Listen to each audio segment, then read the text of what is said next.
예, 강원동 여러분, 박태우 정책입니다. 지금 대한민국의 현실에 대해서 많이 고민하고 분석을 정확하게 하고 있는 이런 분들은 이번 정기국회 때 통과된 법들, 특히 한 15개 학법 이걸 보고 이제 6.25 때는 총칼로의 나라를 접하려고 했지만 이제는 법이라는 테두리 안에서 원내 다수석을 점유한 더불어민주당이 거의 주사표혁명을 완성했다. 이제 마지막 형식적으로 헌법 개정만 남겨놓고 있는 상황이다. 그래서 그들만의 나라, 한 번도 경험해보지 못한 나라를 이미 이번에 통과된 법들을 통해서 그 인프라가 다 깔렸다 이렇게 진단을 하고 있고 저도 거기에 동의를 합니다.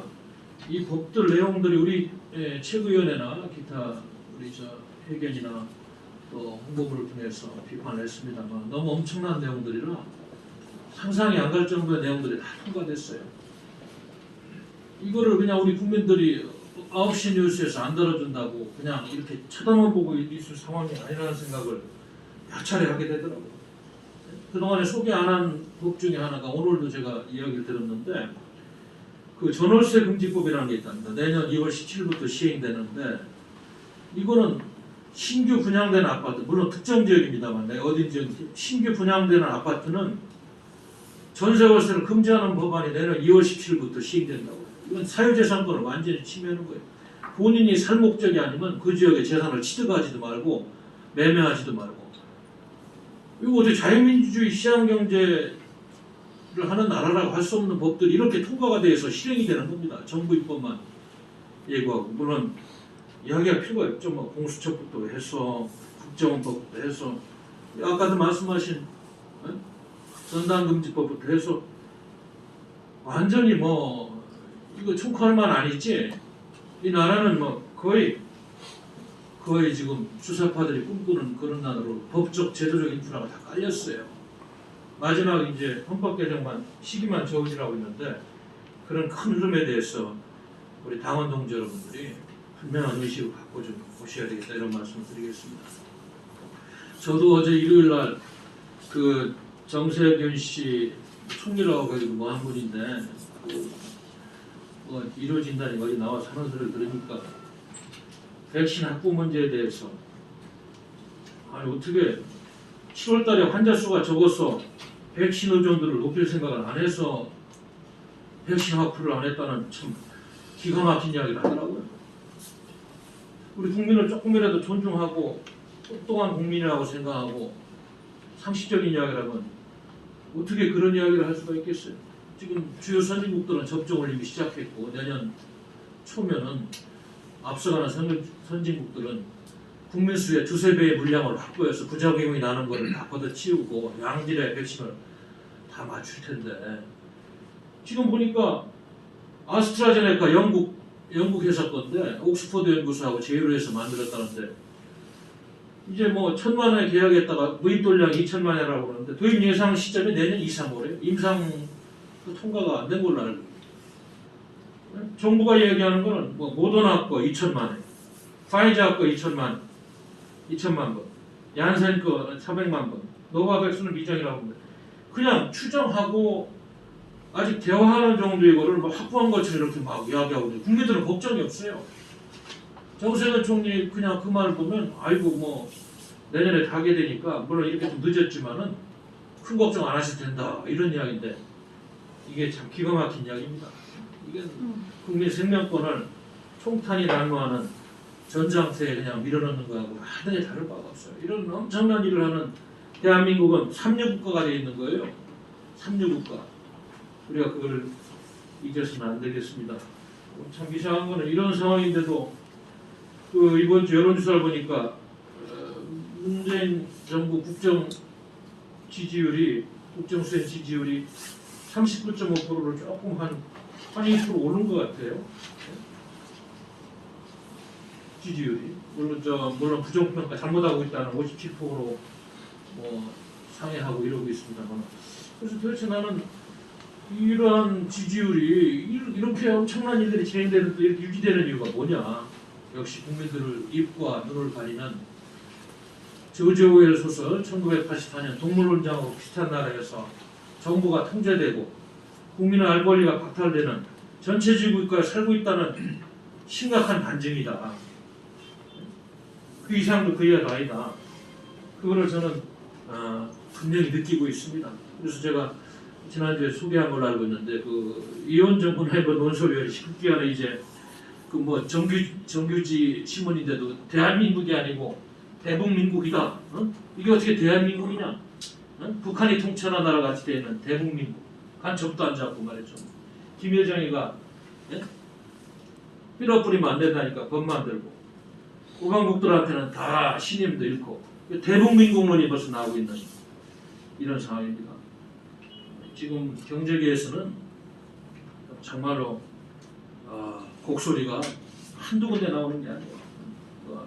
우리가 그동안에 소개한 법들 외에도 뭐 중재재해법이라고 해서 이제는 경영자들이 기업주가 사업을 맘먹고 할 수가 없는 환경이에요. 모든 게 이제 노동자애들이 이렇게 다 지금 법이 좀 고쳐져 있어요. 그리고 헌법상 과잉금지 원칙 위배되는 처벌조항, 산업재해 현장에서 근로자가 사망하면 2년에서 5년 이상 징역을 살아야 되고 5천만 원에서 1억 원 이상 벌금을 부과하는 처벌 하한선을 정하고 선진국에 비해서는 너무나 과하다.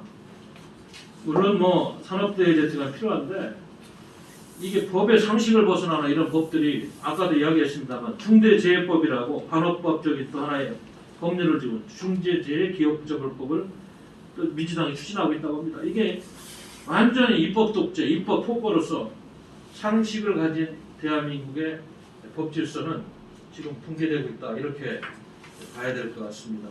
이게 좀 보통 문제가 아닙니다. 그리고 그 대북전단 문제에 대해서 이제는 영국의회까지 이거는 안 된다고 목소리를 높이고 있고 미국 의회에서는 내년 청문회까지 지금 이야기하고 있는데 데이비드 몰턴 그 영국 상원의원 같은 경우도 이 문제에 대해서 개별 발언을 통해 가지고 한반도에서 북한 인권 증진을 시키거나 인간의 존엄성을 보장할 수 없는 그런 잘못된 법이라는 이야기를 하고 있고 로버트 킹 전 미 국무부 인권특사도 미국에서 이 문제에 대해서 심각하게 지금 토론을 하고 문제 제기해야 되고 문재인 씨는 이 문제의 소명을 거부하는 것이 맞다 이런 의견이 연일 오고 있고 그 마이클 커비 전 유엔 북한 인권조사위원회 위원장도 표현의 자유 중시하는 바이든 행정부 정책과 충돌할 여지가 충분히 있어서 시작부터 아마 이 문제 가지고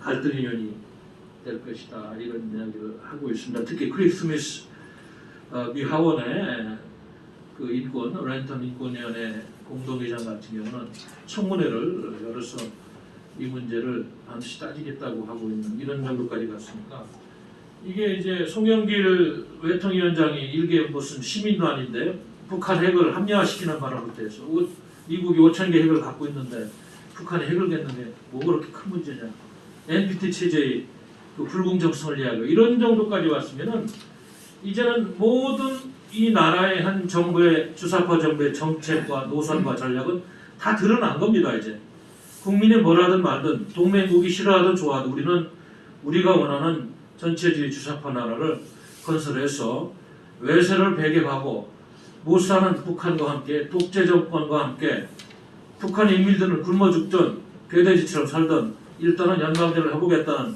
중국 공산당을 병풍으로 치고 이렇게 가겠다는 것을 만천하에 다 공표한 거예요. 더 이상 의심할 여지가 없습니다. 이렇게까지 가고 있는 형국에서 야당, 국민의 힘이라는 사람들이 하는 말장난이나 뭐 선거를 통해서 뭘 해보겠다는 그런 얄팍한 잘못된 인식이 다시 한번 적화되는 대한민국에 휘발유를 붓는 그런 역사의 큰 책임을 방기하는 이런 잘못된 야당의 이런 실수에 대해서도 우리 국민들은 지적을 해야 되고 그들에 대해서 비난을 해야 됩니다.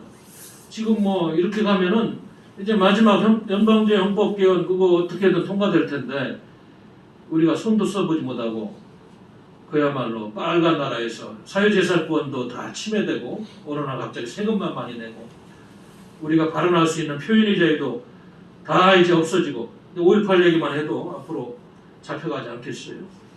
이런 세상에서 살게 된다.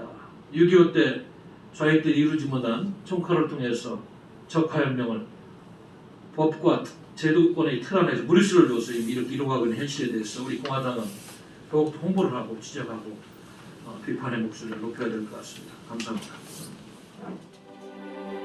우리는 바쁘게 움직일 수밖에 없습니다. 편히 쉴 수도, 잠을 잘 수도 없습니다. 그러나 내일을 함께 꿈꿀 수 있다는 사실 하나는 약속할 수 있습니다. 그래서 우리는 위로가 됩니다. 때론 용기가 되고, 때론 정의가 되기도 합니다. 오늘도 희망을 품고 나아갈 수 있도록 대한민국 국민 모두의 꿈을 지키는 우리는 당신의 벗입니다. 우리 공화당